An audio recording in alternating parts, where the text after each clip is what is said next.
Hi everyone, it's me, Leah. It's been a few weeks since the Kidney March happened. Kidney March! And you so kindly donated to me, or sent me positive comments and encouragement during my fundraising opportunity. And instead of writing a big summary of how it went, I wanted to do a video. I think it's easier, probably less time, and a little bit more authentic and candid in terms of how the experience was for me. So it was incredible. It was just as hard or harder as I thought, the physical walking part.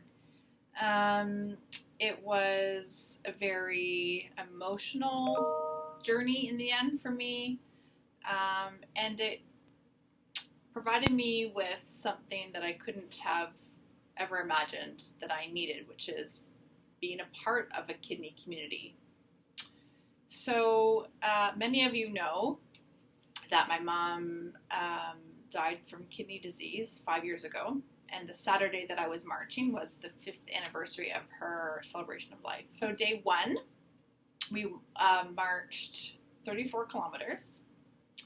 I definitely had, it's hard to describe the pain after walking for so long. I had 2 blisters on the mirror blister on each toe that I had cared for by the medical team. And at the end of the day, you get back to camp. I went right away and booked a massage. Amazing, right? They had a massage tent. There was 30 massage therapists there. It had some acupuncturists. I went to the medical tent, got my feet taken care of. And then I went and had an amazing hot meal in this big dining tent. The food was incredible. And I had a shower and all that kind of stuff. And there was a DJ playing. And so, for those of you that know me really well, you know that I love to dance. And so, after walking 34 kilometers, I got up and I was the only person on that dance floor dancing to some Spanish vibes. And it was so amazing.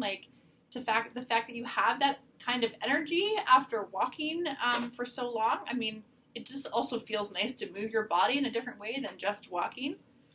And that just kind of goes to show the kind of energy and spirit that is hard to describe unless you're there. That sort of just energy of being amongst 400 other people who have just gone through the most arduous day with you and that are there with you, sleeping tent by tent by tent, and are going to be with you for the next 2 days.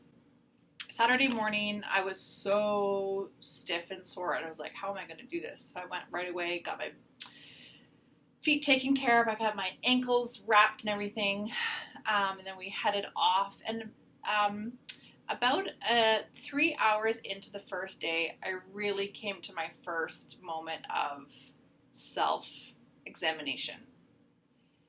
And I was still at that point asking myself, why am I doing this?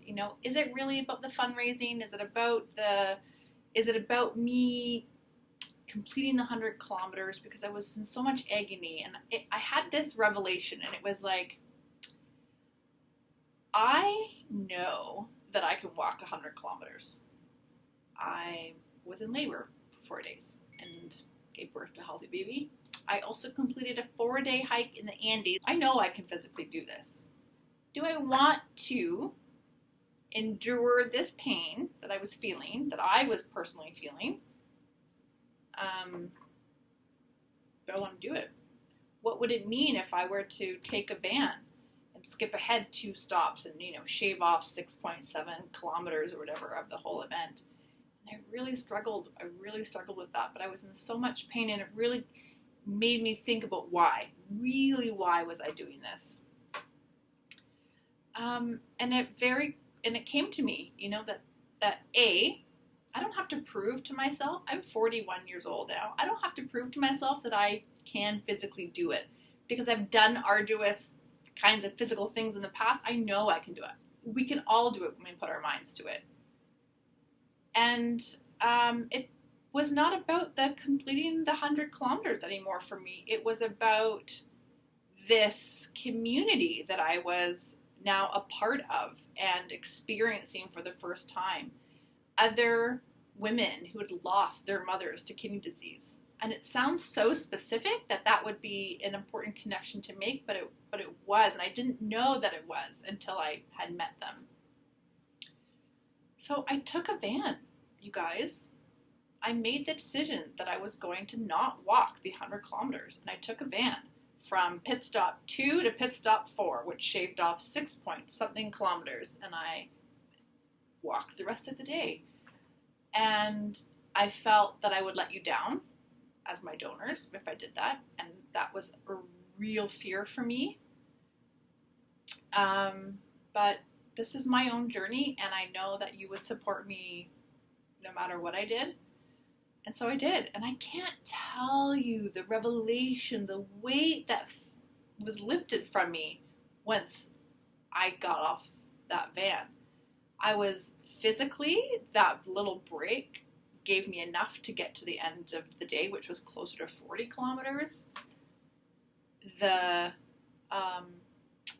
lightness in my heart that I came to a point in my life at 40 where I don't need to prove myself to anybody, to myself. I don't have to prove anything to anybody, including myself. I know I can do what I can do, and I'm going to draw boundaries, and I'm going to keep my body safe, and I'm going to just make those decisions for myself and not worry about what anybody thinks of me. And that is a big step for me. And that, gosh, this community, again, that I keep talking about, I had those wings on my back. Many of you saw pictures.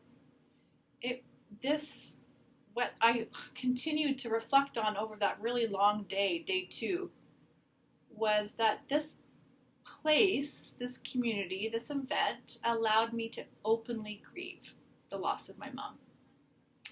And in a society where we don't often talk about grief is silent, to be able to walk with her wings on my back, to talk about her, who she was, I didn't realize how much I needed that until I was there.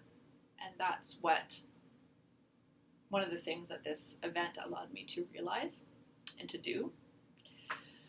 But I think what I realized also, that I was afraid that by doing this kind of event that I would be only remembering my mom as someone who had kidney disease. That I didn't want my memories of my mom to only be about her kidney disease. And I think what I was opened up to and accepted was that kidney disease was a part of her story, and it is a part of my story, but it's not the whole story. And that she was an incredible mother and human, despite, in addition to also having kidney disease. So that was important for me, and that came somewhere along an Alberta highway somewhere. So after this very emotional day, while there was kidneyoki at camp and lots of people on the dance floor dancing, I was feeling a bit more quiet emotionally, and so I sat around the campfire by Tent City and listened to other people's stories about their experiences with kidney disease. Isn't that what she would have loved, right? She was a storyteller. And I often say in my professional life that, I'm so lucky because I get to help patients share their stories to improve health research with the amazing CanSolve CKD network. But this was an opportunity for me to share my story. And again, 5 years after my mom's passing, I'm still realizing how important that is to me and part of my own healing and grief. And God, it just never ends, I guess. You just never get over it, right? That grief just becomes a part of your life. So day 3, I was on fire day 3. There was a little bit of a hiccup in that we started, my walking partner, Linnea, and I got some wires crossed or something, and we started way behind the group. So it actually also meant that as like on fire physically as I felt, like again, this energy from this weight that was lifted off me that on the Saturday, we did have to get swept by a van because there are course rules. You can't be on the course later than X time because of liability and whatever. So, that was another, 2 kilometers that was shaved off from me. And at that point I was like, I'm so done. The whole, I'm not going to walk the 100 kilometers. So I walked 90. I walked 90 kilometers. I raised money. You gave me your money to raise awareness about kidney disease. I work for the kidney community and research. I know where the dollars are going. What an incredible experience it was to finish that march and feel so physically strong, feel so emotionally strong and satisfied. And I literally almost signed up at the finish line for next year because I know it will be another incredible journey. We always need to continue to raise money. Maybe next year I'll physically be in a different condition, so it won't be so agonizing to walk that long. Maybe I will finish 100 kilometers next year. Maybe I won't. I've realized that this year, that's not what it was about for me. All of this other healing and awareness came for me. And, next year will be a different journey. And that's that. Kidney March 2019, my first experience, incredible. Definitely will do it again. I want to thank you for your donation. How incredible to be supported by many of you who just saw me post on social media, who we may not have had a personal connection for a couple of years, and you donated anyway. You donated across the Atlantic. Thank you.